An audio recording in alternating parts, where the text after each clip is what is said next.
Would anyone like to raise a question? Oh, that's right. From the audience, is there any, I know some have some experience with the capabilities approach. Did we express it in terms that resonate with your experience, largely or a little? Yeah. Are there any questions or uncertainties about what we mean by capabilities? Any clarifications necessary, or is everyone comfortable before we continue the discussion? It's still kind of vague. So a little vague? Yeah. I would also think of it in terms of human well-being and human potential and opportunities available to individuals to secure well-being for themselves and to have potential to reach this flourishing life concept. Martha Nussbaum, in an attempt to give these examples, and I think I could share some.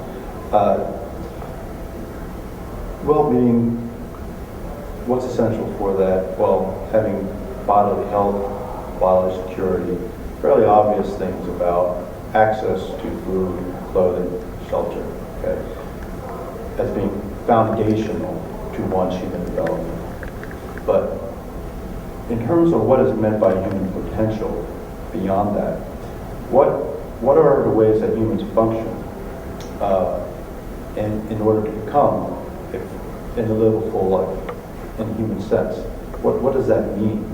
Well, Martha Nussbaum presented some ideas such as the ability to think creatively and critically and to reason with and acknowledging the importance of having basic scientific knowledge, capacity to read and write in a literate sense, and how that provides us with a means of thinking about ourselves and others in the world.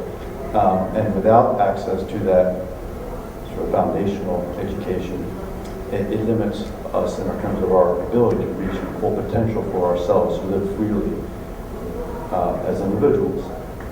She would also have examples such as the ability to use our imagination and to envision alternatives beyond our everyday experiences and realities.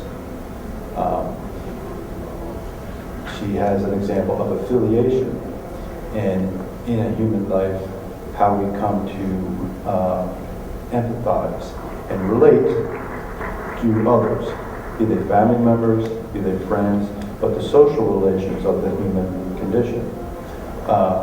And that includes a sense of affiliation with people who are very different from us culturally. And that is also what it means to be human. Capabilities approach to education then is asking, what is the role of education in affording opportunities to young people to acquire this knowledge base, this perspective on life? And how do they carry that forward? In this project, we're specifically interested in the geo part. What is the contribution of geography education to the development of human potential? By providing students with access to geography in schools, how are we enabling them to acquire this capability set?